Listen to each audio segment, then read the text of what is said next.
మంచిదండి, చాలా సంతోషం. నాతో కలిసినంత వరకు మీరందరూ ప్రభువుని స్తుతించడంలో, ఆరాధించడంలో, ప్రార్థించడంలో ఏమాత్రం ఆలోచించకుండా మీ హృదయపూర్వకంగా ప్రభువుకి మీ హృదయాన్ని దేవుని సన్నిధిలో కుమ్మరించినందుకు మిమ్మల్ని అందరినీ అభినందిస్తున్నాను. మిమ్మల్ని బట్టి దేవుని స్తుతిస్తున్నాను. ఆత్మతో సత్యముతో ఆరాధన చేసే వారి కొరకు దేవుడు ఎదురు చూస్తున్నాడు. అంటే మీలాంటి వాళ్ళ కోసమే దేవుడు ఎదురు చూస్తున్నాడు. దేవునికి మహిమ కలుగునుగాక. హల్లెలూయా, హల్లెలూయా. చాలా సంతోషం. రైట్. సో ఈరోజు స్వాతంత్ర దినోత్సవాన్ని భారతదేశం జరుపుకుంటున్నారు. భారతదేశం మాత్రమే కాదు, ప్రపంచ దేశాల్లో భారతీయులు ఎవరున్నారో ఈ రోజును గుర్తు చేసుకుని వాళ్ళందరూ కూడా ఎంతో సంతోషంగా స్వీట్స్ పంచిపెట్టుకుంటూ ఎంతో సంతోషంగా ఉన్నారు. అయితే ఈ రోజున ఇశ్రాయేలీయులు యేసు ప్రభు వారు వచ్చిన కాలంలో కూడా స్వాతంత్రం అనే ఆ మాట కొరకు విపరీతంగా ఎదురు చూస్తున్నారు. విడుదల అనే మాట కొరకు, విమోచన అనే మాట కొరకు చాలా ఆసక్తిగా, ఇంకా చెప్పాలంటే భారతీయుల్లో ఎంత స్వాతంత్ర పోరాటం ఉందో దానికి మించిన విధంగా వాళ్ళ ఆ ఎదురు చూపు ఉంది. గోడల మీద ఆ రోమా ప్రభుత్వానికి వ్యతిరేకమైన నినాదాలు రాస్తూ వాళ్ళ సభల్లో కూడా మనకి మెస్సయ్య వస్తాడు, రాజ్యాన్ని స్థాపిస్తాడని వాళ్ళు ఎంతగానో ఉవ్విళ్ళూరుతూ ఎదురు చూస్తున్న రోజులవి. ఆ ప్రభుత్వం విధిస్తున్న పన్నుల భారాలు భరించలేక, వాళ్ళు అమలు చేస్తున్న శిక్ష విధానాలను భరించలేక ఎంతగానో ఇబ్బంది పడుతున్న రోజుల్లో వాళ్ళు ఎదురు చూస్తున్న మాట ఏంటి చెప్పండి ఒకసారి? స్వాతంత్రం, విడుదల, విమోచన. ఈ మాటలను ఆ మాటల్లో ఉన్న యొక్క విలువ ఇశ్రాయేలీయులకు బాగా తెలుసు. అందుకనే ఆ మాటను నిత్యము వాళ్ళు ఎప్పుడూ ఆ దేవుని ప్రార్థించే విధానంలో వాళ్ళు ఎప్పుడు ఆ మొర్రను కలిగి ఉన్నారు. అందుకనే మోషేతో దేవుడు అంటాడు, ఇశ్రాయేలీయుల మొర్ర నాకు వినపడింది. మోషే ఆ మొర్ర ఆల్రెడీ అక్కడ చూశాడు. ఇశ్రాయేలీయులు ఏ విధంగా ఆ శ్రమను అనుభవిస్తున్నారో చూస్తున్నాడు. కానీ ప్రత్యేకంగా దేవుడు మరలా మోషేతో చెప్తున్నాడు ఏమని? ఇశ్రాయేలీయుల విడుదల కొరకు ఎదురు చూస్తున్నారని. ఈ రోజున మీకు నాకు ఈ విషయం తెలియాలంటే మనకు కూడా ముందు ఆ స్వాతంత్రానికి ఉన్న ఆపోజిట్ కండిషన్ ఏంటో మనకు తెలియాలి. బానిసత్వం అంటే ఏంటో తెలిస్తే స్వాతంత్రం యొక్క విలువ తెలుస్తుంది. అవునండి, అంతే కదా. ఒక 2-3 ఇయర్స్ క్రితం కాబోలు ఆ ఇండిపెండెన్స్ డేకి ర్యాండమ్గా రోడ్డు మీద ఒక మీడియా ఛానల్ వెళ్తూ కనబడిన వాళ్ళకి మైక్ పెడుతూ ఆగస్ట్ 15th అంటే ఇండిపెండెన్స్ డే అంటే ఏంటి, రిపబ్లిక్ డే అంటే ఏంటి అని అడిగితే రకరకాల ఆన్సర్స్ చెప్తున్నారు. చాలా ఫన్నీ ఆన్సర్స్ చెప్తున్నారు. కనీసం కొంచెం కూడా దేశం గురించిన అవగాహన లేని ఆన్సర్స్ వాళ్ళు చెప్తూ ఉంటే ఆశ్చర్యమైంది. యూట్యూబ్లో ఈరోజుకి ఆ వీడియోస్ ఉంటాయి.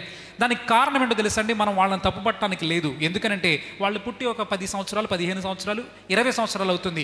బానిసత్వం అంటే ఏంటో తెలియని వాడికి స్వాతంత్రం యొక్క విలువ ఎప్పటికీ తెలియదు. ఈ రోజున మనము అనుభవిస్తున్న స్వాతంత్రం యొక్క విలువ తెలియాలంటే ముందు మనకి బానిసత్వం యొక్క కష్టం ఏంటో తెలియాలి. అప్పుడు మనం స్వాతంత్రాన్ని విలువగా, అది విలువైనదిగా, జాగ్రత్తగా వాడుకుంటాం. అవునండి, రైట్. సో ఈ రోజున మనకి స్వాతంత్రం యొక్క విలువ తెలియాలంటే బానిసత్వం ఏంటో తెలియాలి. దానికన్నా మించి ఇంకొక విషయం తెలియాలి, అసలు ముందు మనం బానిసలమా కాదా అనే విషయం తెలియాలి. చాలామందికి ఈ రోజుల్లో వాళ్ళు బానిసలని కూడా వాళ్ళకి తెలియదు, వాళ్ళు బానిసత్వంలో ఉన్నారని కూడా వాళ్ళకి తెలియదు. ఇన్ఫ్యాక్ట్ మనం కనుక బ్రదర్ నువ్వు ఒక దానికి బానిసమై ఉన్నావు, నీవు ఒక చెడు వాళ్ళ వాటికి బానిసగా ఉన్నావు అని మనం చెప్తే గ్రహించలేని స్థితిలో చాలామంది ఉన్నారు. సో నేను 3 పాయింట్స్ ఇక్కడ మెన్షన్ చేస్తున్నాను. స్వాతంత్రపు విలువ తెలియాలంటే ఏం తెలియాలి? బానిసత్వం యొక్క కష్టం ఏంటో తెలియాలి. బానిసత్వంలోంటి బయటికి రావాలనే కోరిక రావాలంటే ముందు మనము బానిసలమని గుర్తించగలగాలి. దేవుని వాక్యాన్ని మనం చదివినప్పుడు మనకు తెలుస్తుంది మనము దేనికో బానిసలమై ఉన్నామని. ఇతరులతో మనం మాట్లాడినప్పుడు మనకు తెలుస్తుంది మనలో ఏదో బానిసత్వం మనం అనుభవిస్తున్నామని. ఎదుటి వ్యక్తిని మనం చూసినప్పుడు అర్థమవుతుంది ఆ వ్యక్తి దేనికో బానిసై ఉన్నాడని. ఒక్కొక్క దేశాన్ని చూస్తే మనకు అర్థమవుతుంది ఇక్కడ ఒక రోగానికో, ఒక జబ్బుకో, ఒక వ్యసనానికో మనుషులు బానిసగా ఉన్నారని మనకి క్లియర్గా తెలుస్తుంది. చాలామంది రోగాలకు బానిసగా ఉన్నారు, వ్యసనాలకి బానిసగా ఉన్నారు, వాళ్ళ చెడు అలవాట్లకు బానిసగా ఉన్నారు. అంత మాత్రమే కాదు, ఆలోచనలకు కూడా బానిసలుగా ఉన్నారు, సిద్ధాంతాలకు బానిసలుగా ఉన్నారు. మనుష్యులు కల్పించిన ఐడియాలజీస్, సిద్ధాంతాలకి చాలామంది ఎలా ఉన్నారండి? బానిసలుగా ఉన్నారు. వాళ్ళు ఆ బానిసత్వం నుండి బయటపడాలంటే ముందేం జరగాలి? వాళ్ళు బానిసలమని గుర్తించగలిగే ఆ మనస్తత్వం వాళ్ళకు ఉండాలి. ఈరోజు ఇక్కడ మనమందరం ఉన్నాం కదా, మనం కూడా క్రీస్తుని ఎరిగి రక్షణ పొంది దేవుని స్వేచ్ఛను, దేవుని స్వతంత్రం అనుభవిస్తూ ఒక్కొక్కసారి మనము కూడా మరొక్కసారి ఆ బానిసత్వంలోకి వెళ్ళిపోతూ ఉంటాం. ఒక్కొక్కసారి మనం వెళ్ళిపోతున్నామని కూడా గ్రహించలేని స్థితిలో మనం ఉంటాం. అందుకని ఇశ్రాయేలీయులకి, ముఖ్యంగా పరిసయ్యుల శాస్త్రులకి యేసు ప్రభు వారు అన్న మాట చాలా కోపాన్ని రప్పించింది. ఆ మాట ఏంటి చెప్పండి? సత్యము మిమ్మును స్వతంత్రులను చేయను అనగా ఏమొచ్చింది ఇశ్రాయేలీయులు యూదుల్లో? చెప్పండి ఒకసారి చూద్దామా. యోహాను సువార్త, ఎవరైనా వాక్యం చదువు కలిగిన వాళ్ళు సహకరించవచ్చు. యోహాను సువార్త చెప్పండి. కాబట్టి యేసు 8వ అధ్యాయము 33వ వచనం చెప్తున్నాను. వారు మేము అబ్రహాము సంతానము, మేము ఎన్నడూను ఎవనికి దాసులమై ఉండలేదు. వీళ్ళు ఏమంటున్నారంటే మేము ఎవరికి బానిసలం కాదు, మేము ఎవరికి దాసరికం చేయట్లేదు, మేము ఎవరి బానిసత్వంలోనూ లేము, నువ్వెవరు మమ్మల్ని స్వతంత్రులను కమ్మని చెప్పడానికి అనగానే ప్రభు అంటున్నారు చూడండి దాని తర్వాత వచనంలో, పాపము చేయు ప్రతి వాడును పాపమునకు దాసుడని మీతో నిశ్చయముగా చెప్పుచున్నాను. ఇశ్రాయేలీలో ముఖ్యంగా పరిసయ్యులు, శాస్త్రులు, యూదులకి తెలియని విషయం ఏంటంటే వీళ్ళు ఆల్రెడీ పాపమునకు బానిసలుగా ఉన్నారని. కానీ వీళ్ళు ఏ విడుదల నుండి ప్రయాసపడుతున్నారు? ఏ విడుదల కొరకు వీళ్ళు ప్రార్థిస్తున్నారు? రోమా ప్రభుత్వం నుండి విడుదల కొరకు ప్రయాసపడుతున్నారు. కానీ వీళ్ళకి అసలైన స్వాతంత్రం దేని నుండి కావాలి? పాపము నుండి కావాలి. ఇది క్రీస్తు ప్రభువారు స్వయంగా డైరెక్ట్గా కోట్ చేస్తున్నారు. మీరు పాపమునకు బానిసలై ఉన్నారు, సత్యాన్ని మీరు గ్రహిస్తే, సత్యమందు మీరు నిలిచి ఉంటే మిమ్మల్ని సత్యమే స్వతంత్రులుగా చేస్తుందని చెప్తే వాళ్ళకి చాలా కోపం వచ్చింది. ఇప్పుడు మీకు ప్రశ్న రావాలి, అదేంటండి రోమా ప్రభుత్వం వాళ్ళని భయంకరంగా పరిపాలిస్తూ ఉంటే వాళ్ళేమో రోమా ప్రభుత్వం నుండి విడుదల కోరుకుంటుంటే ఈయనేంటండి పాపం అంటాడు, ఈయనేంటండి పాపానికి బానిసత్వం అంటాడు, వచ్చిన పని ఆయన విడిపించాలి కదా అని అడిగితే అసలు మిమ్మల్ని ప్రశ్నలు అడగాలనుకుంటున్నాను. ఇశ్రాయేలు బానిసలుగా ఉన్న ప్రతిసారి, ఇశ్రాయేలు బానిసత్వానికి కొనిపోబడిన ప్రతిసారి కారణం ఏంటి చెప్పండి ఒకసారి? తిరుగుబాటు, దేవుని నుండి తిరుగుబాటు. అంటే ఇశ్రాయేలీయులు ఎప్పుడు వాళ్ళ యొక్క రాజ్యాన్ని కోల్పోయి వేరే శత్రు దేశాలు వచ్చి వారిని పరిపాలించినాయో దానికి మూల కారణం ఏంటి? దేవుని పట్ల తిరుగుబాటు. అంటే ఇశ్రాయేలీయులు బానిసత్వంలో ఉన్న ప్రతిసారి మూల కారణం ఏంటి? పాపమే. మూల కారణం ఏంటి? దేవునికి వ్యతిరేకతే, దేవుని నుండి దూరం అయిపోవడమే ముఖ్యమైన కారణం. ఈరోజున ఇశ్రాయేలీయుల్లో ఆ సూచనగా మనం చూస్తున్నది మనం కూడా ఒక్కొక్కసారి మన జీవితంలో అనుభవిస్తుంటాం. మనం దేని కిందైనా బానిసత్వాన్ని కలిగి ఉన్నామంటే, ఏదైనా మనల్ని పట్టి పీడిస్తుందంటే మనము దేవుని పట్ల తిరుగుబాటు కలిగి ఉన్నామేమో ఒక్కసారి ఆలోచించుకోవాలి. ఏ విషయంలో దేవునికి వ్యతిరేకంగా మనం ఆలోచిస్తున్నాం, ఏ విషయంలో దేవుని నుండి దూరం అయిపోతున్నాం? ఒకవేళ దేవుని నుండి దూరం అయిపోయే పరిస్థితి మనకుంటే ఇమ్మీడియట్గా ఏమవుతుంది? మనం ఒక బానిసత్వంలోకి వెళ్ళిపోతాం. అది ఏదైనా కావచ్చు, అది ఏ అలవాటైనా కావచ్చు, అది ఏ పనైనా కావచ్చు, అది ఎటువంటి పరిస్థితి అయినా కావచ్చు, మనం వెంటనే ఆ స్లేవరీలోనికి, బానిసత్వం, బాండేజ్లోనికి వెళ్ళిపోతాం. మనకి ఇక్కడ క్లియర్ సైన్ కనపడుతుంది. ప్రభువారు అన్నారు, ఇదిగో యెహోవా దేవుడు చెప్పాడు ఇశ్రాయేలీయులతో, మీరు పాపం చేస్తే శత్రు దేశాలు మీ మీదకి పంపిస్తాను, మీరు ఏమవుతారు? వాళ్ళు మిమ్మల్ని తుత్తునీరుగా మిమ్మల్ని ఇబ్బంది పెడతారు, మీ పైన వాళ్ళ భారమైన చేతిని మోపుతారని దేవుడు చాలాసార్లు చెప్పాడు. ఇప్పుడు మీరు చెప్పండి, రోమా ప్రభుత్వం ఇశ్రాయేలీయుల మీద ప్రభుత్వం చేయడానికి కారణం ఏంటి? ఇశ్రాయేలీయుల యొక్క తిరుగుబాటు. అంటే యేసు ప్రభువారు వచ్చింది టెంపరరీ రిలీఫ్ ఇవ్వడానికి కాదు. యేసు ప్రభువారు వచ్చింది ఇమీడియట్గా రోమా ప్రభుత్వాన్ని బయటికి పంపించి రాజ్యాన్ని స్థాపించడానికి కాదు. అలా చాలామంది చేశారు, న్యాయాధిపతులు చేశారు, విశ్వాస వీరులు చేశారు, దావీదు చేశాడు, సొలొమోను చేశాడు, అందరూ చేశారు. కానీ అది నిలబడిందా? కారణం ఏంటి? మూల కారణం పాపం. మూల కారణాన్ని దేవుడు తొలగించడానికి వచ్చాడు. యేసుక్రీస్తు వచ్చింది టెంపోరరీ రిలీఫ్ కాదు, తాత్కాలికమైన ఉపశమనం నిమిత్తం కాదు, కానీ ఏదైతే రూట్స్లో ఉందో, ఏదైతే వేళలో పాతుకుపోయి ఉందో దానిని తొలగించి శాశ్వతమైన విడుదల ఇవ్వడానికి వచ్చాడు. బిగ్గరగా చెప్పండి, దేవుని మనం మహింపరుద్దాం. ఈరోజున మీకు కూడా దేవుడు శాశ్వతమైన విడుదల ఇస్తాడు. దేవుడు తాత్కాలికమైన ఉపశమనాన్ని ఇచ్చేవాడు కాదు. ఆయన ఏదైతే సమస్య, ప్రాబ్లం ఉందో దాన్ని వేళ్లతో సహా ప్రకటించగలిగిన సమర్థుడైన దేవుడు. దేవునికి మహిమ కలుగును గాక. ఆమేన్. ఈ రోజున ప్రతి దానికి కూడా ఒక సూచన ఉంటుంది. రోమా ప్రభుత్వం ఇశ్రాయేలు మీద ప్రభుత్వం చేస్తుందంటే there is a reason and also it's a sign, అదొక సూచన. ఈ రోజున మీ మీద ఏదైనా ప్రభుత్వం చేస్తుందా ప్రియమైన సహోదరులారా, ముఖ్యంగా యవనస్తులారా? ఏ రహస్య పాపం మీ మీద ప్రభుత్వం చేస్తుంది? ఏ అలవాటు మీ మీద ప్రభుత్వం చేస్తూ ఉంది? బహుశా దేవుని వైపు మీరు తిరిగితే దేవుడు దాని నుండి పర్మనెంట్గా మీకు ఉపశమనం మాత్రం కాదు, పూర్తిగా మీకు దాని నుండి విడుదల ఇవ్వడానికి సిద్ధంగా ఉన్నాడు. బహుశా ఫ్రీడమ్ ఇన్ క్రైస్ట్ అనే ఆ టైటిల్ ఇక్కడ మీకు అర్థం అవ్వాలంటే రైట్ నౌ యేసుక్రీస్తు దగ్గర మీరు చేరుకుంటే ఏదైతే మిమ్మల్ని బానిసలుగా పట్టుకునుందో దాని నుండి ఆయన పూర్తిగా విడుదల మనకు ఇవ్వగలిగిన సమర్థుడు. రైట్, దేవునికి మహిమ కలుగును గాక. హల్లెలూయా. సో ఇశ్రాయేలీయుల యొక్క ఆ అసలైన కారణాన్ని ప్రభువారు చూపిస్తున్నారు. మీరు పాపానికి దాసులైపోయారు. కాబట్టి ఆ పాపము నుండి మీరు విడుదల పొందాలంటే నేనే మీకు మార్గాన్ని అని క్రీస్తు ప్రభువారు చాలాసార్లు ఎన్నో విధాలుగా అక్కడున్న వాళ్ళకి చెప్తూనే ఉన్నారు. ఈ రోజున మనం కూడా ఈ పరిస్థితుల్లో ఉంటే క్రీస్తు తప్ప వేరే ఒక మార్గం మనకు లేదు. అయితే ఫ్రీడమ్ అనే మాటను ఇశ్రాయేలీలు తప్పుగా అర్థం చేసుకున్నారని మనకు అర్థమవుతుంది. విడుదల, విమోచన అనే మాటను కేవలం తాత్కాలికమైన మాటగానే వాళ్ళు చూస్తున్నారు. ఇక్కడున్న మిమ్మల్ని అందరూ ఒక ప్రశ్న అడగాలనుకుంటున్నారు, అసలు ఫ్రీడమ్ అనే మాటకు అర్థం ఏంటి? ఎవరని చెప్తారా? ఫ్రీడమ్ అనే మాటకు చెప్పండి. స్వేచ్ఛ. Very good. స్వేచ్ఛ అనే మాటను ఇంకొంచెం మనం విడదీస్తే, బాగా తెలుగు తెలిసిన వాళ్ళు ఎవరైనా చెప్పండి. స్వేచ్ఛను ఆ సంధిలో మనం దానికి విడగొడితే ఏమొస్తుంది? స్వ ప్లస్ ఇచ్ఛ. రైట్. సో ఇది ఫ్రీడమ్ అంటే ఉన్న అర్థం, స్వ ఇచ్ఛ అనుకోండి. లేకపోతే సో స్వేచ్ఛ. సో ఒక్క ప్రశ్న మిమ్మల్ని అడగాలనుకుంటున్నాను. స్వ ఇచ్ఛ అంటే అనిపించింది చేయడం, ఇది నిజంగా సాధ్యమేనా? ఇది అసలు ఎప్పటికీ పాసిబుల్ అవుతుందా? సో నేను ఒక ప్రశ్న అడగాలనుకుంటున్నాను. అమెరికా ప్రెసిడెంట్ అనేది అతి విలువైన స్థాయి కదండి, అగ్రరాజ్యం కదా. అమెరికా ప్రెసిడెంట్ అనేది అతి విలువైన స్థాయి. కానీ ఆ ప్రెసిడెంట్ స్వ ఇచ్ఛ తను అనుకున్నదని చేయగలుగుతాడని మీరు అనుకుంటున్నారా? ఆయన చేయకుండా కొన్ని ఉంటాయి. అసలు మీకు ఇంకో విషయం చెప్పమంటారా? ఆయన ఒక్కసారి ప్రెసిడెంట్లో నుండి ఆ రాజీనామా చేసిన తర్వాత ఆయన ఫోన్స్ కానీ ఆయన ఈమెయిల్స్ కానీ ఎప్పుడు కావాలంటే అప్పుడు యాక్సెస్ చేయగలిగే ఆ పవర్ ఎవరికి ఉంటుంది? ఆ అధికారులకు ఉంటుంది. అంటే ఆయన ఫోన్ మాట్లాడినా, మెసేజ్ పెట్టినా ఎనీ టైం దాన్ని యాక్సెస్ చేయగలిగే అధికారం ఎవరికి ఉంటుంది? అధికారులకు ఉంటుంది. అంటే మీకు నాకన్నా ఆయనకన్నా మనకి ఎక్కువ స్వేచ్ఛ ఉంది. మన ఫోన్ కాల్స్ ఎవరు చూడరు, మన మెసేజ్లు ఎవరు చూడరు. అంటే ప్రెసిడెంట్గా ఉన్నాడు, ఆయన కూడా చేయలేని కొన్ని ఉన్నాయి, ఆయన అనుకున్నవి చేయలేని కొన్ని ఉన్నాయి. సో మీరు ఏ రంగమైనా తీసుకోండి, అనుకున్నది చేయడం అనేది ఎక్కడా ఉండదు. నాకు ఏది అనిపిస్తే నేను చేసేద్దాం అనుకోవడానికి ఎక్కడ ఉండదు. ఫర్ ఎగ్జాంపుల్ ఈరోజు నేను కారు కొన్నాను అనుకోండి, ఆ కారు కనుక నేను కొంటే ఆ కారు నేను ఓన్ చేసుకున్నాను, నేను అనుకున్నట్టు చేయొచ్చా లేకపోతే ఆ కార్ రూల్స్ నేను ఫాలో అవ్వాలి. సో ఎక్సలేటర్ తొక్కడమే కాదు, బ్రేక్ కూడా తొక్కాలి. ఎప్పుడు ఎక్సలేటర్ తొక్కాలో అప్పుడే తొక్కాలి, ఎప్పుడు బ్రేక్ తొక్కాలో అప్పుడే తొక్కాలి. అంటే నేను అనుకున్నట్టు చేయొచ్చా లేకపోతే నేను కొన్ని రూల్స్ ఫాలో అవ్వాలా? చెప్పండి. ఫాలో అవ్వాలా వద్దా? మీరు ఏదైనా తీసుకోండి, ఎన్ని ఎగ్జాంపుల్స్ అయినా తీసుకోండి, ఎక్కడో ఒక రిస్ట్రిక్షన్, ఎక్కడో ఒక లిమిటేషన్ మనకు ఉంటూనే ఉంటుంది. మీరు ఎన్నైనా తీసుకోండి. ఒక ఐఏఎస్ ఆఫీసర్ అంటే ఉన్నతమైన స్థాయిగా చూస్తున్నారా? ఆయనకి కొన్ని లిమిటేషన్స్ ఉంటాయి, ఆయన కొన్ని రిస్ట్రిక్షన్స్ ఉంటాయి. ఈరోజున సీఎం గారిని మనం అత్యున్నతమైన స్థానంలో చూస్తున్నామా? ఆయన కూడా కొన్ని లిమిటేషన్స్ ఉంటాయి. అంటే స్వ ఇచ్ఛ, స్వేచ్ఛ, నాకు అనిపించింది చేయడం ఎప్పటికీ సాధ్యం కాదు. అది ఒక ఎండమావి మాత్రమే.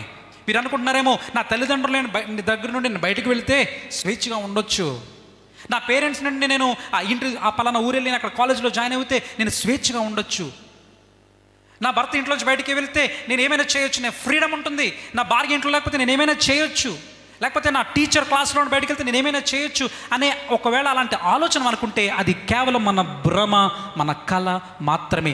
స్వేచ్ఛ అనేది కేవలం అలంకారప్రాయమైన మాట మాత్రమే. సో ఇప్పుడు మనం అర్థం చేసుకోవాల్సింది ఏంటంటే, ఎక్కడ ఉన్నా మనం చేయకూడని పనులు కొన్ని ఉంటూనే ఉంటాయి. దాన్ని మనం అర్థం చేసుకున్నప్పుడు మనం జాగ్రత్తగా ఉంటాం. సో ఫ్రీడమ్ అనే మాటలోనే ఒక లిమిటేషన్ మనకి ఉంటూనే ఉంది.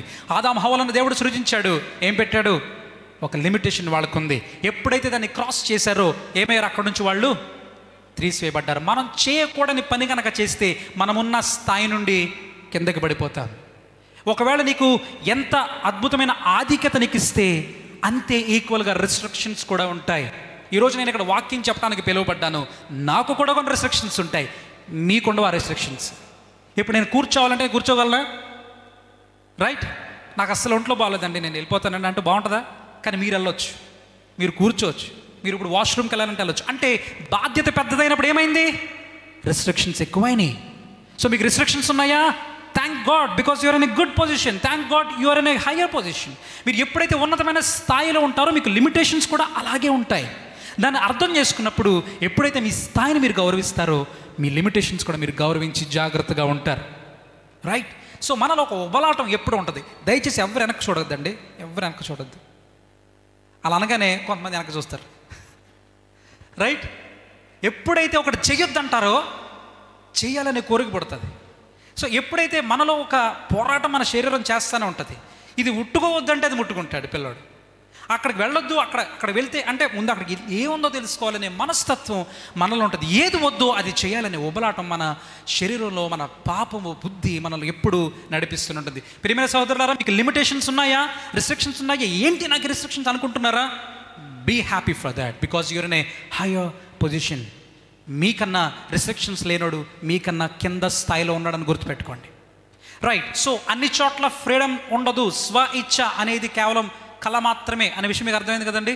సో స్వేచ్ఛను దుర్వినియోగం చేసుకుని ఆదాము హవ్వలు ఏమయ్యారు చెప్పండి? ఉన్న స్థాయి నుండి క్రిందకు వచ్చారు. కాబట్టి స్వేచ్ఛను జాగ్రత్తగా వాడుకుంటే పైకి ఎక్కే అవకాశం మనకుంది. స్వేచ్ఛను చాలా జాగ్రత్తగా వాడుకున్న ఒక పర్సన్ యోసేపు. ఆ పోతిఫర్ ఏమన్నాడు?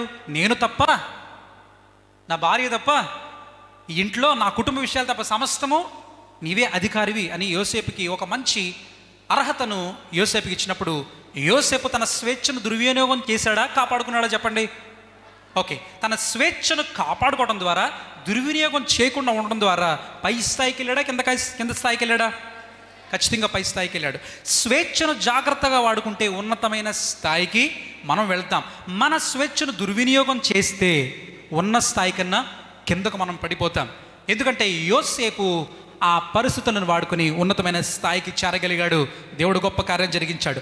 అసలు చేయకూడని పనులు ప్రతి చోట ఉంటాయి అని నేను చెప్తున్నాను. వివాహంలో ఉంటాయి, సంఘంలో ఉంటాయి, సేవలో ఉంటాయి, చదువులో ఉంటాయి, కాలేజెస్లో ఉంటాయి, ఉద్యోగాల్లో ఏ స్థాయిలైనా చేయకూడని పనులు ఉంటాయి. అసలు చేయకూడనివి అని ఎందుకు వచ్చింది ఈ మాట? చేయకూడని మాట, అసలు చేయకూడని పని ఎందుకు వచ్చింది అంటే 3 విషయాలని మీకు చెప్తాను.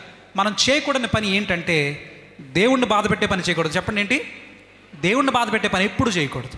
రెండవది, ఇతరులను ముఖ్యంగా తల్లిదండ్రులను బాధ పెట్టే పని ఎప్పుడు చేయకూడదు. మూడవది, మనల్ని మనం నష్టపరుచుకునే పని ఎప్పుడు చేయకూడదు. 3 కేటగిరీస్గా మనం దీన్ని డివైడ్ చేయొచ్చు. ఒకటి దేవుణ్ణి బాధ పెట్టేది, రెండవది ఇతరులను ముఖ్యంగా మన కుటుంబస్తులను బాధ పెట్టేది, మూడోది మనల్ని మనమే పాడు చేసుకునే పనులు. ఈ 3 చేయకూడదు. యోసేపు దీని నుండి తప్పించుకున్నాడు. ఎలా తప్పించుకున్నాడు? ఆ స్త్రీని ముట్టుకోకుండా ఉండడం ద్వారా దేవుణ్ణి బాధ పెట్టాల, ఎందుకంటే దేవుడు చూస్తున్నాడు అనేది యోసేపుకు తెలుసు. రెండవది, ఆ స్త్రీని ముట్టుకోకుండా ఉండడం వల్ల పోతిఫర్కి అన్యాయం చేయలేదు. రైట్. దేవుణ్ణి బాధ పెట్టాల, పోతిఫర్ని బాధ పెట్టాల. ఆ స్త్రీతో ఆ వివాహేతర సంబంధం పెట్టుకోవడం ద్వారా ఏమైనా తన శరీరాన్ని అపవిత్రపరుచుకునే పని యోసేపు చేయలేదు. అంటే హీ పాస్డ్ ఇన్ 3 కేటగిరీస్. దేవుణ్ణి బాధ పెట్టలేదు, ఆ పోతిఫర్ని బాధ పెట్టలేదు, ఆమెతో ఆ సంబంధం పెట్టుకోవడం ద్వారా తన శరీరాన్ని ఏమాత్రము పాడు చేసుకునే పని చేయలేదు. 3 వైపులా సక్సెస్ఫుల్. అంటే ఈ రోజున మనం ఏ పని చేసినా ముందు ఈ 3 ఆలోచించాలి. ఒకటి, ఇది దేవుని బాధ పెడుతుందా? రెండవది, నా ఇతరులను, నా తల్లిదండ్రులను, నా కుటుంబస్తులను బాధ పెడుతుందా? మూడవది, ఇది నాకు నష్టాలు చేకూరుస్తుందా? ఇది నన్ను పాడు చేస్తుందా? అందుకని ప్రభు అంటాడు, మీ దేహము దేవుని ఆలయమని మీరు ఎరుగరా? మీ దేహాన్ని మీరు పాడు చేస్తే, దేవుని దేవాలయాన్ని మీరు పాడు చేస్తే దేవుడు ఏం చేస్తాడండి? చూస్తూ ఊరుకుంటాడా? ఊరుకోడు. ఆయన నివాస స్థలం ఇది. దేవుడే స్వయంగా నివాసం చేసే స్థలము ఈ దేహము. ఈ దేహము దేవుని సొత్తు, విలువ పెట్టి కొనబడిన వారు అని అపోస్తలుడైన పౌలు ఆత్మపునుడే ప్రవచిస్తున్నాడు. కాబట్టి ఈ 3 విషయాలు, చేయకూడని పనులు ఎందుకు ఉంటాయంటే ఈ ముగ్గురు బాధపడకూడదు. దేవుడు బాధపడకూడదు, రెండవది ఇతరులు తల్లిదండ్రులు బాధపడకూడదు, మూడోది దాని ద్వారా ఫ్యూచర్లో మనకి ఎటువంటి నష్టము జరగకూడదు. సరే, ఇవి చేస్తే ఏంటండి?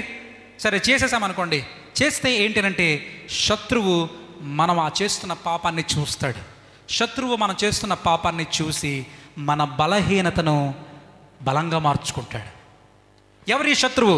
అపవాది. ఎవరి శత్రువు? సాతాను. అసలు ఈ సాతానికి మనకి ఏంటండి ప్రాబ్లం అంటే, మీ క్వశ్చన్ చెప్పిన, అసలు సాతానికి ఒక మూలంగా అంటే ఒక సింగిల్ లైన్లో చెప్పుకోవాలంటే, సాతాను పాపం చేశాడు, గెంటివేయబడ్డాడు. చెప్పండి, సాతాను పాపం చేసి గెంటివేయబడ్డాడు.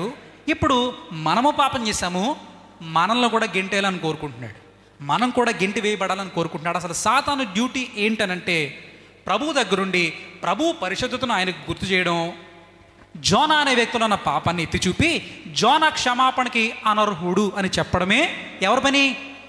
సాతాను పని. అందుకని బైబిల్ గ్రంథం ఏం చెప్తుంది?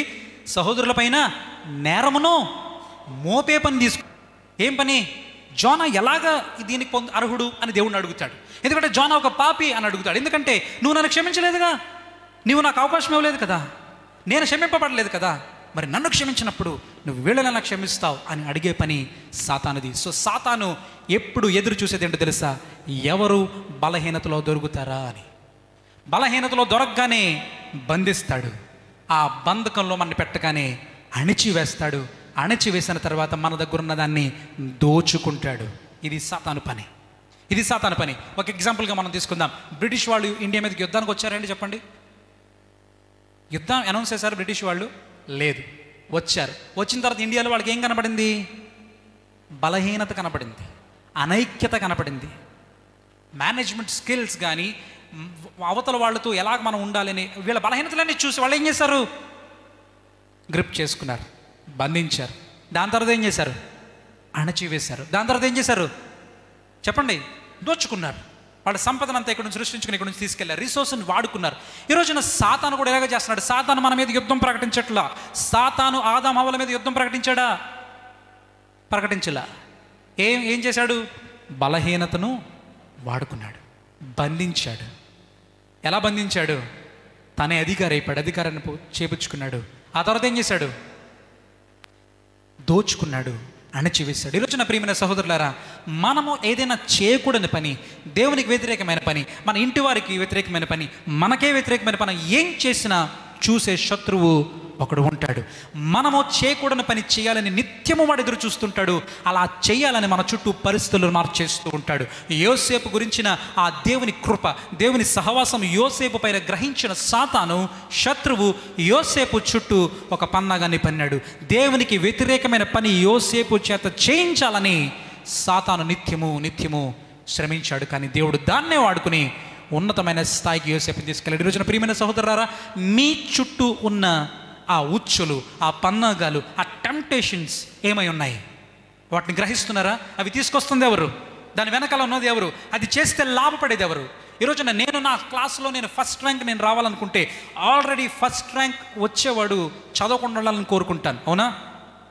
సాతాను కూడా అదే చేస్తున్నాడు. మనము పడకూడదు అని కోరుకునే నిత్యము వాడు ఏదో ఒక పనిలో మనం ఇరికించాలని చూస్తున్నాడు. శత్రువు నిత్యము మన మీద వ్యతిరేకంగా పనిచేస్తున్నాడు. అందుకని ఎవరిని మృంగుదునా అని గర్జించు సింహము వలె వాడు తిరుగులాడుతున్నాడని దేవుని వాక్యం చెప్తుంది. ప్రియమైన యవనస్తులారా, ముఖ్యంగా మీ చుట్టూ ఉన్న ఆ ఉచ్చులను మీరు గ్రహించినప్పుడు యోసేపు వలె బలంగా మీరు నిలబడగలుగుతారు, దేవుని వైపు తిరగగలుగుతారు. ఆ దేవుణ్ణి కానీ ఇతరులను కానీ మనల్ని కానీ మనం పాడు చేసే పనులు మనం చేయకుండా ఉండడం ద్వారా సాతానికి మనము ఎదురు దెబ్బ మనం కొట్టగలుగుతాం. సో సాతాను ఎదురు చూస్తున్నాడు బంధించడానికి, అణచివేయడానికి, దోచుకోవడానికి నిత్యము చూస్తూనే ఉన్నాడు. అసలు మీరు అనొచ్చు, బ్రదర్, చేయకూడని పని నేను చేయలేదే, కాబట్టి నేను ఎలాగ పాపినవుతానని మీరు అడిగితే ఒక ప్రశ్న మిమ్మల్ని అడగాలనుకుంటున్నాను. పాపం చేయడం తప్ప, పాపం చేయాలని ఆలోచనే రావడం తప్ప? ఓకే, మనందరికీ బాగా ఒక మంచి క్యారెక్టర్ తెలుసు. నా ప్రాణమా త్రినుము త్రాగుము సుఖించుము అని ఒక ఆయన అన్నాడా? చెప్పండి, జాగ్రత్త. అన్నాడా? చెప్పండి, చూసేద్దాం ఒకసారి. అన్నాడు అన్నవాళ్ళు చేయొద్దండి. అన్నాడు అన్నవాళ్ళు ఒకసారి చేయొద్దండి. ఏంటండి డౌట్? అనేసాడు అన్నవాళ్ళు చేయొద్దండి ఒకసారి. చూద్దాం లూకా సువార్త 12వ అధ్యాయం 19-20 వచనాలు. లూకా 12:19 వచనం. నా ప్రాణముతో ప్రాణమా, అనేక సంవత్సరములకు విస్తారమైన ఆస్తినికి సమకూర్చబడి ఉన్నది, సుఖించుము, తినుము, త్రాగుము, సంతోషించుమని చెప్పు పొందు నాను. అనుకున్నాడా? చెప్పాడా? అనుకున్నాడు అంతే. వెంటనే వాయిస్ వచ్చింది పైనుండి, ఏమని? అంటే అనుకోవడం కూడా దేవుని దృష్టిలో ఇక్కడ ప్రాబ్లం వేరు. యాక్చువల్గా ఆ వ్యక్తి చేసిందంత మంచి పనే, నిజంగా కష్టపడ్డాడు, ఆ ఫలం వచ్చింది, వాట్ ఎవర్, అతను ఇన్వెస్ట్ చేశాడు, లాభం వచ్చింది. కానీ అతని దృష్టి ధనం పైన ఉంది. ఆ వచ్చిన ఆ లాభము తాను అనుభవించాలనుకుంటున్నాడు. అది దేవునికి వ్యతిరేకం. దేవుని దృష్టిలో అతనికి ఆ మనస్సు దేవునికి వ్యతిరేకమైంది. సో అనుకున్నాడా? చెప్పేశాడా? చెప్పుదాం అనుకుంటున్నాడు. ఈరోజున అనుకోవడం కూడా దేవునికి వ్యతిరేకమైన విషయం దీంట్లోనే మీకు చూపిస్తున్నాను కదా. ఈరోజున మనలో ఉన్న ప్రతి ఆలోచన దేవునికి వ్యతిరేకమైన ఆలోచన కూడా దేవునికి నచ్చదు. ఎందుకంటే ఆయన మన హృదయ ఆలోచనలను ఎరిగినవాడు. ప్రియమైన సహోదరులారా, మన ఆలోచన విషయంలో మనం చాలా జాగ్రత్తగా ఉండాలి. నేను ఆల్రెడీ చాలాసార్లు ఈ విషయం మెన్షన్ చేస్తున్నాను. చాలామంది ఏమనుకుంటారంటే నా హృదయంలో ఉన్న ప్రతి ఆలోచన నాదే అనుకుంటారు. అందుకని యోహాను సువార్త 13వ అధ్యాయంలో క్రీస్తుని అప్పగించాలని అపవాది ఇస్కరియోతు యోధాలో ఆలోచన పుట్టించెను అనే మాట. పుట్టించెను అంటే ఆలోచనలు ఎవరు పుట్టిస్తున్నారు? మనలో దేవుడు పుట్టిస్తాడు. అట్ ద సేమ్ టైం సాతాను కూడా ఆలోచన పుట్టిస్తాడు. ఈరోజున మీలో ఉన్న ప్రతి ఆలోచనను మీరు ఏం చేసుకోవాలి? ఫిల్టర్ చేసుకోవాలి. వాటికి మీరు ఏం పెట్టాలి? స్కానింగ్ పెట్టాలి. ప్రతి ఆలోచనను మనం స్కాన్ చేయగలగాలి. ఇది దేవుని నుండి వచ్చిందా, సాతాను నుండి వస్తుందా? ఇది నేను చేస్తే లాభమా, కీడా, మేలా, కీడని మనం ఆలోచించుకోవాలి. మంచిదండి. ఎంతమందికి అర్థమవుతుంది? ఎంతమంది వింటున్నారు, నేర్చుకుంటున్నారు? దేవునికి మహిమ కలుగును గాక. హల్లెలూయా. రైట్. సో మనలో ఆలోచనలో జాగ్రత్తగా ఉండాలి. చేయకూడని పని చేస్తామని సాతాను నిత్యము ఎదురు చూస్తూనే ఉంటాడు. ఎప్పుడైతే మనం ఆ పని చేస్తామో మనల్ని బంధించి అణచివేసి మనల్ని దోచుకుంటాడు. ఎందుకంటే దొంగ దేనికి వస్తాడు? దొంగతనం చేయడానికి, హత్య చేయడానికి వస్తాడని యేసుక్రీస్తు ప్రభువు వారు చెప్తున్నారు. అపవాదికి ఇవ్వబడిన పేరేంటో తెలుసండి? హంతకుడు. నరహత్య చేశాడు, వాడు నరహత్య చేస్తాడు అని ప్రభువారు చెప్తున్నారు. హి కిల్స్ అంటే ఎక్కడ జీవం ఉందో, ఎక్కడ దేవుని కృప ఉందో అక్కడ మరణాన్ని ప్రవేశపెట్టడమే వాడి అసలైన టార్గెట్, అసలైన గోల్ వాడిది. సో ఎంతమందికి అర్థమవుతుంది? సో ఇశ్రాయేలీయులు పాపం అనే బానిసత్వంలో ఉన్నారు. పాపం అంటే చేయకూడని పని, దేవుణ్ణి, ఇతరులను, మనలను పాడు చేసే పని. ఆ పని చేసి బంధించబడ్డారు. దానికి సాదృశ్యంగా ప్రభుత్వాలు మారుతున్నాయి, వాళ్ళు అణచివేయబడుతున్నారు, బానిసత్వాన్ని అనుభవిస్తున్నారు. ఇది ఇంటర్నల్గా వాళ్ళు చూస్తున్నదైతే, ఎక్స్టర్నల్గా వాళ్ళు రోమా ప్రభుత్వం యొక్క ఆ బానిసత్వాన్ని వాళ్ళు అనుభవిస్తున్నారు. సో ఫ్రీడమ్ అంటే ఏంటని మీకు చెప్పాను. ఇప్పుడు మన ఈరోజు ఫంక్షన్ ఇంకో పేరుతో కూడా పిలుస్తారు. ఏంటంటే ఇండిపెండెన్స్ డే. ఇండిపెండెన్స్ అంటే అర్థం ఏంటి చెప్తారా? ఇండిపెండెన్స్ అంటే అర్థం ఏంటండి? ఇండిపెండెన్స్ అంటే సారీ వ్యక్తిగత స్వాతంత్రం. ఓకే. ఇంకా ఎస్, ఎవరిపైన ఆధారపడకుండా ఉంటాం. ఇది కూడా కళ మాత్రమే. అవునండి, కావాలనుకుంటాం. ఇప్పుడు ఇండియా ఇండిపెండెంట్ కంట్రీ అని మనం అంటాం. ఎగుమతులు దిగుమతులు చేస్తున్నారా లేదా? సహాయాలు తీసుకుంటున్నారా లేదా? రైట్. అన్ని దేశాలతో సత్సంబంధాలు కలిగి ఉన్నారా? పైనుండి వస్తున్నాయా యుద్ధాల్లో సహకారాలు? అంటే మరి ఇండిపెండెన్స్ ఎలాగైంది? సో అది కూడా ఒక పేరుకు మాత్రమే తప్ప నిజంగా అది సాధ్యము కాదు అనే విషయాన్ని మీకు గుర్తు చేస్తున్నాను. అంటే ఎవరిపైన ఆధారపడకుండా ఉంటే నేను ఇక్కడ నిలబడి వాక్యం చెప్పగలుగుతానండి. నాకు ముందు ఇది ఎవరో పెట్టారుగా, ఈ అరేంజ్మెంట్ చేశారు కదా, కుర్చీలు వేసారా, మనం భోజనం చేస్తున్నామంటే ఎవరో వండారుగా. రైట్. సో ఇంకొకళ్ళ మీద ఆధారపడకుండా బ్రతకటం అనేది కేవలం ఒక ఊహ. అలాగే ఎవరైనా చెప్పిన, ముఖ్యంగా ఎవరొస్తులు నమ్మకండి. ఈ మధ్యలో యూట్యూబ్లో ఇంటర్వ్యూలు అయ్యాయి. నాకు ఎవరితోనూ పని లేదు, నాకు నేనే సంతోషంగా ఉంటానని చెప్పి అనేక మంది యవనస్తుల్ని పాడు చేస్తున్నారు. మన సంతోషం ఎప్పుడు ఇంకొకరి మీద ఆధారపడి ఉంటుంది. ఇది దేవుడు సృష్టించిన విధానం. రైట్. అర్థమవుతుందండి? నా సంతోషం ఎప్పుడు ఇంకొకరి మీద ఆధారపడి ఉంటుంది. అందులో ఇంకా వేరే ఆప్షన్ లేదు. సో అలాంటి పర్సన్స్ని యొక్క ఆ ఐడియాలజీస్ని విని బానిసలు కావద్దు. మనము ఇంకొకరి మీద ఆధారపడాల్సిన అవసరము ఉంటూనే ఉంది. ముఖ్యంగా ఆత్మీయంగా ఇంకా అది ఎన్నటిగా సాధ్యం. ఒకసారి చూద్దాం. యోహాను సువార్త 15వ అధ్యాయం 5వ వచనం. యోహాను సువార్త 5వ అధ్యాయము 15వ అధ్యాయము 5వ వచనం చదవండి. వారు నాకు వేరుగా ఉండి మీరు ఏమీయూ. ఇదండి ఈరోజు మనం నేర్చుకోవాల్సిన సత్యం. ఇది ఇండిపెండెన్స్. ఎవరి మీద ఆధారపడకుండా ఉండాలి అనే ఆ గోల్ ఉంటే ఫైనాన్షియల్గా మీరు ఉండండి, తప్పులేదు. మీ కాళ్ళ మీద మీరు నిలబడండి, సంపాదించండి. అందుకని అపోస్తలుడైన పౌలు అంటాడు, ఇతరులకు పంచిపెట్టుటకు వీలు కలుగు నిమిత్తము. అంటే మీరు ఎందుకు పని చేయాలి? పంచిపెట్టడానికి. లేని వాడికి ఇవ్వడానికి మీరు పని చేయండి, సంపాదించండి, మీ కాళ్ళ మీద నిలబడండి. ఆ విషయంలో నేను ఈ మాటలు నేను చెప్పట్లేదు. కానీ నేను ఎవరి మీద ఆధారపడను, నాకు ఎవరితోనూ పని లేదు, నేను అనుకున్నదే చేస్తాను, నేను ఉన్నట్టే ఉంటాను, ఎవరైనా నన్ను ఫాలో అవ్వాల్సిందంటే మాత్రం ఈ వాక్యం చెప్తుంది, నాకు వేరుగా ఉండి ఏమీ చేయలేరండి. అసలు ఏం చేయగలం మనం దేవునికి వేరుగా ఉండి? మీరు అనుకుంటున్నారేమో నేను ఇంతవరకు సాధించింది నేనే సాధించానని. మీరు అనుకుంటారేమో నా ఫ్యూచర్లో నేను పలానా కెరీర్కి నేను వెళ్ళిపోవచ్చని, నేను ఆరోగ్యంగా ఉన్నానని మీరు అనుకుంటున్నారేమో. లేకపోతే నేను ఇంత గొప్పవాడిని, అంత గొప్పవాడిని, నేను అందగానే, నేను సాధించాను, జ్ఞానం ఉంది, డబ్బు ఉంది అనుకుంటున్నారేమో. దేవునికి వేరుగా ఉండి మీరు ఒక్క కాలు ముందుకి వేయలేరు. దేవుని సహాయం లేకుండా ఒక్క కాలు కూడా ముందుకు వేయలేరు. సయాటికా పెయిన్ అని ఒకటి ఉంటుందండి. సయాటికా పెయిన్ అనేది కనుక అనుభవిస్తే వాళ్ళు చెప్తారు మీకు, అసలు కాలు ఇలా తీసి ఇలా పెట్టాలంటే మినిమం ఒక 10 minutes పడుతుంది. భయంకరమైన పెయిన్ లిస్ట్లో అది 7వ నెంబర్లో ఉంటుంది నాకు తెలిసి. పైన హార్ట్ అటాక్ అన్నీ ఉంటాయి. కాలు ఇంతే ఇలా తీసి ఇలా పెట్టడానికి ఎంత పడుతుందండి? మినిమం 10 minutes పడుతుంది. ఆడు అంటాడు కాలు ఇలా తీసి ఇవ్వాలంటే ఏముండాలి? దేవుని కృప ఉండాలి. నాకు వేరేగా ఉండి మీరు ఏమీ చేయలేరు. మీరు అనుకుంటున్నారేమో మనకంటే ఆరోగ్యవంతులు ధనవంతులు ఈ రోజున లేకుండా పోయారు. వాళ్ళు ఏమనుకున్నా ఏమీ చేయలేని ఆటంకాలు వాళ్ళ ముందు ఉంటూనే ఉంటాయి. మీరు అనుకుంటున్నారు ప్రియ సహోదరులారా, మా తల్లిదండ్రులతో నాకేం పని, మా డాడీ మీద నేను డిపెండ్ అవ్వక్కర్లేదు, మా మమ్మీ మీద నేను డిపెండ్ అవ్వక్కర్లేదు, నా సిబ్లింగ్స్తో నాకు పని లేదు, నా కజిన్స్తో నాకు పని లేదు, దైవజన్తో నాకు పని లేదు అనుకుంటున్నారా? దేవుడు అంటున్నాడు, ఇదిగో నాకు వేరుగా ఉండి మీరు ఏమీ చేయలేరు. ప్రియమైన సహోదరులారా, మీ గోల్స్ ఏంటో నాకు తెలీదు. ఇండిపెండెన్స్ అనేది ఆత్మీయంగా అస్సలు సాధ్యము కాని పని. దేవుని పైన మనం ఆధారపడవలసిందే.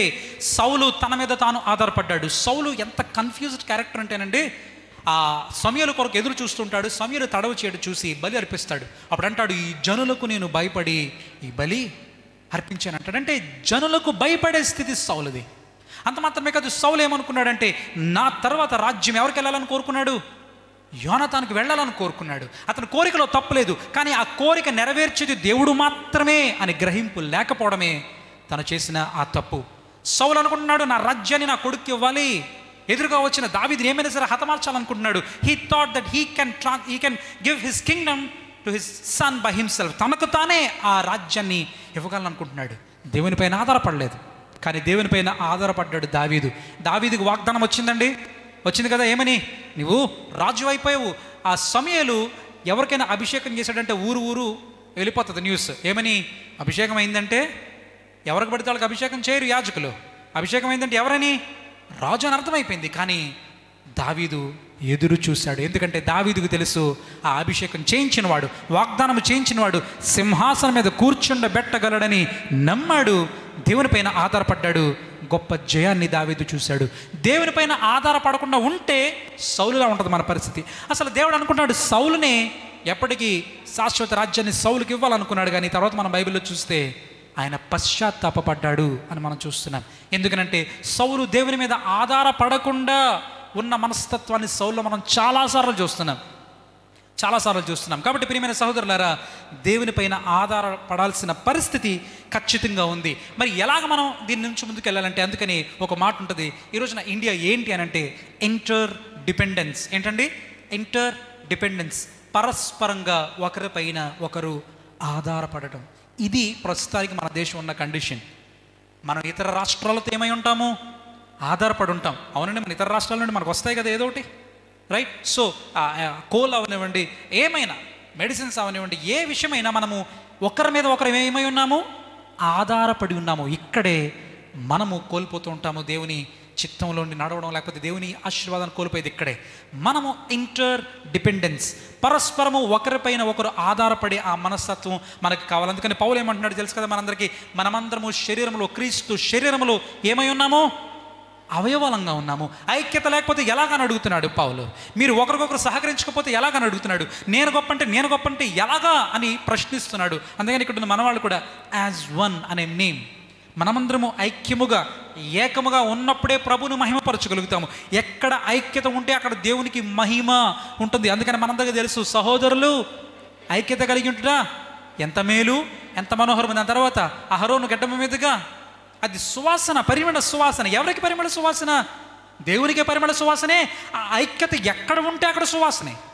దాంట్లో కానీ మనం చూస్తే ఐక్యత యొక్క ప్రాముఖ్యత యాజకుడి యొక్క దేహంలో మనం చూస్తుంటాము. అది తల మీదుగా పోయబడిందంటే, అంటే యాజకుడు తల మీద ఎవరు పోస్తున్నారు? దేవుడు పోస్తున్నాడు. ఏంటది? అభిషేక తైలము. ఆ తల మీద పోయబడి ఎక్కడి నుంచి వస్తుందండి? గెడ్డము మీదుగా ఏమవుతుంది? పొర్లి ఎక్కడికి వస్తుంది? అంగీల అంచు వరకు వస్తుంది. ఇది సంఘానికి సాదృశ్యం. దేవుని యొక్క అభిషేకము ఎవరి మీద కురవాలి? దైవజనుల మీద కురవాలి. యాజకుడు ఎవరికి సాదృశ్యం? దైవజనుడికి సాదృశ్యం. దైవజనుల మీద ఆ అభిషేకం కురిసిన తర్వాత గెడ్డము అనగానే మెచ్యూరిటీ, పరిపక్వతకు సాదృశ్యం. అధికారులు, లీడర్స్, నాయకులకు సాదృశ్యం. సో ఈ దైవజనుల మీద పోయబడిన ఈ అభిషేకం ఎక్కడికి వస్తుంది? లీడర్స్లోకి వస్తుంది. లీడర్స్లో ఉండి ఎక్కడికి వస్తుంది చెప్పండి? అప్పుడు దేహమంతా చెప్పండి అది కారి ఏమవుతుంది? సువాసన వస్తుంది. అంటే మనము సువాసనగా మనం ఉండాలంటే ఐక్యత కావాలి. దేవుని నుండి దైవజనుడికి, దైవజను నుండి నాయకుల మీదకి, నాయకుల మీదగా సంఘం మీదకి, విశ్వాసుల మీదకి రావాలి. ఏంటది? అభిషేకము, శక్తి. దేవుని మహిమ వచ్చినప్పుడు పరిమళ సువాసనగా ఉంటుంది. ఐక్యతకి ఎంత ప్రాముఖ్యత బైబిల్ ఇస్తుంది. ఐక్యత ఎక్కడ లేదో అక్కడ దేవుని కార్యాలు జరగవు. ఐక్యత ఎక్కడ లేదో దేవుని మహిమకు అక్కడ చోటు లేదు. ప్రియమైన సహోదరులారా, దేవుని మహిమ చొచ్చుకొని పోలేని చోటు ఏది భూమి మీద లేదు. సర్వలోకము దేవుని మహిమతో నిండి ఉందని వాక్యం చెప్తుంటే, దేవుని మహిమ రావాలంటే ఐక్యత కూడా చాలా అవసరం. ఐక్యత ఎక్కడ లేదో అక్కడ దేవుని కార్యాలు జరగలేవు. ఐక్యత ఆయన కోరుకుంటాడు ఖచ్చితంగా. 3 విషయాలని మీ ముందు ఉంచాను. మొట్టమొదటి, స్వేచ్ఛ అనేది ఎన్నటికీ అసాధ్యం. స్వ ఇచ్ఛ అనేది కేవలము ఒక మాట మాత్రమే, మనిషిలో ఉండే ఒక దురాశ మాత్రమే. రెండవది, ఇంకోటి ఏం చెప్పామండి? ఇండిపెండెన్స్, ఎవరిపైన ఆధారపడకుండా ఉండడం కూడా అసాధ్యమే అనే మాట నేను మీకు చెప్పాను. మూడవది, ఇంటర్ డిపెండెన్స్. ఇంటర్ డిపెండెన్స్ అంటే ఏంటి? పరస్పరం ఒకరిపైన ఒకరు ఆధారపడాల్సిన పరిస్థితి. స్టూడెంట్స్, మీరు టీచర్స్ మీద ఆధారపడాలి. పిల్లలు మీరు తల్లిదండ్రుల మీద ఆధారపడాలి. పెద్దలు మీరు పిల్లల మీద ఆధారపడాలి. భార్య భర్త పైన ఆధారపడాలి, భర్త భార్య పైన ఆధారపడాలి. ఇక్కడే అసలైన సమస్యలు వివాహ జీవితాల్లో అన్ని చోట్ల వస్తున్నాయి. ఈ స్టూడెంట్ అనుకుంటాడు, ఈ టీచర్కి ఏం తెలుసు అనుకుంటాడు, ఈ టీచర్ నాకు చెప్పేది ఏంటి అనుకుంటాడు. అక్కడే సమస్య ప్రారంభమవుతుంది. పరస్పరం ఒకరిపైన ఒకరు ఆధారపడలేని స్థితి వల్లే ఆల్మోస్ట్ మన జీవితంలో సమస్యలన్నిటికీ ముఖ్యమైన కారణంగా మనం చూస్తూ ఉండొచ్చు. ప్రియమైన సహోదరులారా, ఈ రోజున మీరు ఒకరిపైన ఒకరు ఆధారపడకపోతే, ఇదిగో ఆ అవయవంలో, ఆ శరీరంలో అవయవాలు ఏ విధంగా ఒకటికొకటికి అనుసంధానంగా లేకపోతే ఉపయోగం లేదు, అలాగే మనం కూడా ఉంటాం. కాబట్టి ఈ 3 విషయాలు నేను మీ ముందుంచాను. అంత మాత్రమే కాదు, ఇశ్రాయేలీలు ఏ భ్రమలో ఉన్నారో కూడా నేను మీ ముందుంచాను. అయితే దేవుడు ఇలాంటి పరిస్థితుల్లో మనం ఎవరైనా ఉంటే దేవుడు మనకి ఏం చెప్పాలనుకుంటున్నాడు? ఆయన మన చేత మనము చేయలేని పనిని ఆయన చేయించగలుగుతాడు. అందుకని అపోస్తలుడైన పౌలు అంటాడు, నేను నన్ను బలపరచు వాని యందు సమస్తమును చేయగలను. మొట్టమొదటిగా మనం ఏం చేయాలి? చేయకూడనివి మానగలగాలి. ప్రభు సహాయంతో మాత్రమే సాధ్యం అది. అందుకని మనందరూ తెలుసు, హెబ్రీయులకు రాసిన పత్రిక 2వ అధ్యాయము 18వ వచనంలో ఒకసారి చూద్దామా? హెబ్రీయులకు రాసిన పత్రిక 2వ అధ్యాయము 18వ వచనం, తాను శోధింపబడి శ్రమ పొందెను గనుక శోధింపబడు వారికి సహాయము చేయగలవాడై ఉన్నాడు. ప్రియమైన సహోదరులారా, ముఖ్యంగా యవనస్తులారా, మీలో ఏ పాపము, రహస్య పాపము, తోటి వాళ్ళకు కూడా చెప్పుకోలేని రహస్య పాపాలకు మీరు బానిసలుగా ఉంటే, ఇదిగో సహాయము చేయడానికి యేసుక్రీస్తు ప్రభువారు సిద్ధంగా ఉన్నారు. ఆయన శోధింపబడ్డాడు, శ్రమ పొందాడు, దాని నుండి జయము పొందాడు. ఆయన ఆ శ్రమ నుండి, ఆ శోధన నుండి జయమును నీకు ఇవ్వడానికి, సహాయం చేయడానికి సిద్ధంగా ఉన్నాడు. ఇక్కడున్న మీలో ఎవరైనా సరే ఎటువంటి పాపముల యొక్క ఆ బంధకాల్లో మీరున్న, ప్రభువారు ఖచ్చితంగా మీకు విడుదలను ఇవ్వడానికి సిద్ధంగా ఉన్నారు. మీరు అనుకుంటున్నారేమో, నేను ఎన్నటికీ క్షమింపబడను, దేవుని దగ్గర నాకు క్షమాపణ లేదు, ఇక నేను ఎప్పటికీ దేవుని వైపు నేను చూడలేను, ఆయన సన్నిధిలో నేను ఉండడానికి అర్హుడు కాదనుకుంటున్నారా? ఒకరోజు నేను అనుకున్నవాడినే, నేను దైవజనుల కుటుంబంలో పుట్టిన వాడిని, సంఘంలో ఎదిగిన వాడిని. ఒక్కసారి అపరాధ భావం నన్ను చంపడం ప్రారంభించిన తర్వాత, అపరాధ భావం నన్ను తినడం ప్రారంభించిన తర్వాత, ఒక చెట్టుని కొరకు ఒక పురుగులాగా నా ఆత్మీయ జీవితాన్ని నాశనం చేస్తూ మొదలైంది అపరాధ భావం. దేవుని నుండి దూరం అయిపోతూ వచ్చాను. ఈరోజు ప్రభు నువ్వు నాతో మాట్లాడకపోతే ఇక ఎన్నటికీ నేను నీ వైపు చూడను, నా జీవితం ఎటుపోతే అటుపోద్దని ప్రభుతో అనుకున్నప్పుడు, ఆ రోజు ప్రభు నాతో స్వరాన్ని వినిపించారు, నీవు నా కుమారుడువు, నేను నిన్ను కని ఉన్నానని. ఈరోజున అదే వ్యక్తికి అక్కడ నిలబడి నేను మీకు సాక్ష్యం చెప్తున్నాను. మీ హృదయంలో ఏదైనా అపరాధ భావం మిమ్మల్ని పట్టి పీడించుతూ, ఒక పురుగులా మిమ్మల్ని తినివేస్తూ ఉంటే, యేసుక్రీస్తు వారు చెప్తున్న మాట ఇది, ఆయన మిమ్మల్ని క్షమించడానికి సిద్ధంగా ఉన్నారు. అంత మాత్రమే కాదు, మిమ్మల్ని ఆ శోధన నుండి విడుదల ఇవ్వడానికి, సహాయము చేయడానికి ఆయన సంసిద్ధంగా ఉన్నాడు. మీరు అనుకుంటున్నారేమో, దేవుడు నా పాపాలను ఎలా మన్నిస్తాడు అని. ఒక వచనం నేను మీకు చూపించాలనుకుంటున్నాను. ఆయన మీ పాపాలను మీ మీద మోపలేదు అని దేవుని వాక్యంలో మీ కొరకు, నా కొరకు రాయించాడు. ఒకసారి చూద్దామా? కొరింథీయులకు రాసిన 2వ పత్రిక 5వ అధ్యాయము 18వ వచనం నేను చదువుతున్నాను. ఇది ఎలా సాధ్యమని మీరు అంటారేమో, అదే బ్రదర్, నేను చేసిన పాపాలు నా మీద లేకుండా ఇంకొకరి మీద ఎలా పడతాయని అడిగితే, చూడండి 18వ వచనం, సమస్తము దేవుని వలనైనవి, ఆయన మనలను క్రీస్తు ద్వారా తనతో సమాధానపరుచుకొని ఆ సమాధానపరచు పరిచర్యను మాకు అనుగ్రహించును. ఇది దేవుని వలనైంది. దేవునికి అసాధ్యమంటూ ఏదీ లేనే లేదు. ఎలా సాధ్యం? నేను ఎలా క్షమింపబడతాను? సాతానుకు అదే ప్రశ్న, నా చుట్టుపక్కల వాళ్ళకి అదే ప్రశ్న. జోనా యొక్క వ్యక్తిగత జీవితం మనకు తెలుసు, జోనా ఎలాంటి వాడో మనకు తెలుసు. వీడేంటండి ఇది ఎలా సాధ్యమండి అని అడిగితే నేను చెప్పే సమాధానం ఏంటో తెలుసా? సమస్తము దేవుని వలనైనవి, ఆయనకు అసాధ్యమైనది ఏదీ లేదు. భయంకరమైన పాపిని నన్ను క్షమించిన వాడు ఇదిగో నిన్ను క్షమించిన సిద్ధంగా ఉన్నాడు. చూడండి అక్కడ ఒక మాట, ఆయన సమాధానపరుచుకున్నాడు. అంటే ఎలా సమాధానపరుచుకున్నాడంటే, అదేమనగా దేవుడు వారి అపరాధములను వారి మీద మోపక. ఎవరి మీద? లోకము యొక్క అపరాధములను, లోకములో ఉన్న నీపై నాపై ఆయన మన పాపములను మోపక ఎవరి మీద మోపాడు? చూడండి, క్రీస్తునందు లోకములను తనతో సమాధానపరుచుకొనొచ్చు, ఆ సమాధాన వాక్యమును మాకు అప్పగించను. ఇదండి ఆయన క్రీస్తు పైన ఈ శిక్షను, ఈ రాతపూర్వకమైన ప్రతి శిక్షను ఆయన పైన వేసి ఆయనలో క్షమాపణను ఉచితంగా మనకు అనుగ్రహించాడు. కృపా బాహుళ్యమును మనకు ఉచితంగా నీతి దానమును ఆయన ఇచ్చాడు. ఈ రోజున ప్రియమైన సహోదరులారా, దావీదు ఒక ప్రార్థన చేస్తున్నాడు. 85వ దావీదు కీర్తన ఒకసారి చూద్దామా? 85వ దావీదు కీర్తన, యెహోవా కోరహ కుమార్ కీర్తన చూడండి. దాంట్లో ఉన్న మాట నేను చదువుతున్నాను చూడండి. 4వ వచనం, మా రక్షణ కర్తవకు దేవా మా వైపునకు తిరుగుము, మా మీదనున్న నీ కోపము చాలించుము, ఎల్లకాలము మా మీద కోపగించదవా, తరతరములు నీ కోపము సాగించదవా. 7వ వచనం నేను చదువుతున్నాను, యెహోవా నీ కృప మాకు కనుపరచుము, నీ రక్షణ మాకు దయచేయము. 2 మాటలు ఇక్కడ కనపడుతున్నాయి, కృప, రక్షణ. ప్రియమైన సహోదరుడా, ఇంకా నువ్వు ఏదైనా పాపం యొక్క బానిసత్వం బంధకాల్లో నువ్వు ఉంటే, ఇదిగో కృప ద్వారా రక్షణ. ఎఫెసీయులకు రాసిన పత్రిక 2వ అధ్యాయంలో మనం ఈ మాటను చూస్తూ ఉంటాము. మీరు ఎప్పుడైనా సరే ఈ మాటను కంఠస్థ పట్టండి. ఎందుకంటే ఎప్పుడైనా అపరాధ భావము సాతాను మీ మీద ప్రయోగించినప్పుడు మీరు ఉపయోగించాల్సిన మాట ఇది. ఎఫెసీయులకు రాసిన పత్రిక 2వ అధ్యాయము 8వ వచనం నేను చదువుతున్నాను. మీరు విశ్వాసము ద్వారా కృప చేతనే రక్షింపబడి ఉన్నారు, ఇది మీ వలన కలిగినది కాదు, దేవుని వరమే. నువ్వేం చేసావని దేవుడు నీకు రక్షణ ఇవ్వాలి? నువ్వు ఎంత పరిశుద్ధుని దేవుడు నీకు రక్షణ ఇవ్వాలి అనే ప్రశ్న సాతాను నిత్యము మన మీద వేస్తూ ఉంటే, ఇదిగో మనం చెప్పాల్సిన మాట ఏంటో తెలుసా? ఇది నా వలన కలిగినది కాదు, ఇది దేవుని ఉచితమైన కృప, వరమే. ఎలా కలిగింది? కృప ద్వారా, విశ్వాసము ద్వారా కృపనందు నేను రక్షణను పొందుకున్నాను. ప్రియమైన సహోదరుడా, సహోదరి, మీ హృదయంలో ఎక్కడ అంతరంగంలో ఆ వేదన ఉందో నాకైతే తెలియదు, కానీ ఎందుకో దేవుడు నా చేతి మాటలు చెప్పిస్తున్నాడు. మీలో అలాంటి వేదన, అలాంటి అపరాధ భావము ఉంటే కనుక సాతాను దాన్ని చాలా ఈజీగా వాడుకోగలడు. అది సాతానుకి బలము. పాపము ద్వారా ఇదిగో బలాన్ని మన మీద కలిగి ఉన్నాడు. పాపానికి ఇక మన మీద అధికారం లేదని దేవుని వాక్యం చెప్తూ ఉన్నా సరే, మనం ఇంకా సాతాను యొక్క ఆలోచనలకు అవకాశం ఇస్తూ దేవుని నుండి దూరం అయిపోతూనే ఉన్నాము. ఈరోజున ప్రియమైన సహోదరులారా, ఇంకా ఇలాంటి పరిస్థితులు మీరుంటే దేవుడు ఒక మాటను ఇర్మియాకు చెప్తున్నాడు. చూడండి, ఇర్మియా ప్రవచన గ్రంథము 18వ వచనం నేను చూడాలనుకుంటున్నాను. ఇర్మియా ప్రవచన గ్రంథము 18వ వచనం 5, 6 వచనాలు. అంతలో యెహోవా వాక్కు నాకు ప్రత్యక్షం ఇలాగ సెలవిచ్చాను, ఇశ్రాయేలు వారలారా, ఈ కుమ్మరి మంటికి చేసినట్లు నేను మీకు చేయలేనా? ఇక్కడ మిమ్మల్ని అందరిని అడుగుతున్నాను, ఒక కుమ్మరి మంటికి చేసినట్లు దేవుడు మీకు చేయలేడా? ఇర్మియాతో ఏం చెప్తున్నాడు తెలుసా? దేవుడు, నువ్వు లేచి కుమ్మరింటికి వెళ్ళి అంటున్నాడు. అదేంటి? నేను అనుకుంటాను ఇక్కడే చెప్పొచ్చు కదా, ఇప్పుడు అక్కడికి వెళ్ళాలంటే ట్రావెలింగ్ ఛార్జెస్ అవుతాయి, టైము కదండి, చాలా ఉన్నాయి. కానీ వెళ్ళమంటున్నాడు దేవుడు. ఎందుకనంటే అక్కడికి వెళితే ప్రాక్టికల్గా దేవుడు తనకేదో చూపించని అన్నాడు. ప్రియమైన సోదరులు, మీరు అనుకుంటున్నారేమో, ఇంట్లోనే మాట్లాడొచ్చు కదా దేవుడు, నాతో స్వయంగా మాట్లాడొచ్చు కదా, ఇక్కడ ఒక స్టేజ్ చేసి ఒక నిలబెట్టి మాట్లాడించాలా అంటే దేవునికి ఒక ప్రొసీజర్ ఉంది. ఆయన దాన్ని ఫాలో అవుతాడు. ఆయన ఒక చోటకు రమ్మంటే అక్కడికి వెళ్ళినప్పుడు ఒక గొప్ప రెవల్యూషన్, ఒక ప్రత్యక్షత మనకు కలుగుతుంది. ఇక్కడ మీరు ఇంటిని విడిచిపెట్టి ప్రయాణం చేసి మీ సమయాన్ని ఖర్చు పెట్టి మీ ధనాన్ని ఖర్చు పెట్టి మీరు ఇక్కడికి వచ్చి కూర్చున్నారు చూసారా, దేవుడు మీకు ప్రత్యక్షనిస్తున్నాడు. ఇదిగో ఆ కుమ్మరి మంటికి చేసినట్లు మీకును దేవుడు చేయలేడా? ఏం జరిగింది? ఆ కుమ్మరి దగ్గరికి ఇర్మియా వెళ్ళాడు.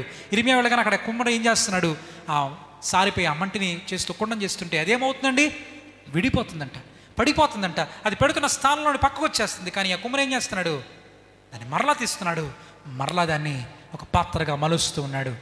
ఈ రోజున ప్రియమైన సహోదరుడు, నువ్వు అనుకుంటున్నావేమో, నేను చాలాసార్లు దేవునిలో నుండి తొలగిపోయాను, చాలాసార్లు దేవుడు ఇచ్చిన క్షమాపణని నేను దుర్వినియోగం చేశాను, చాలాసార్లు దేవుని నుండి దూరం అయిపోయాను.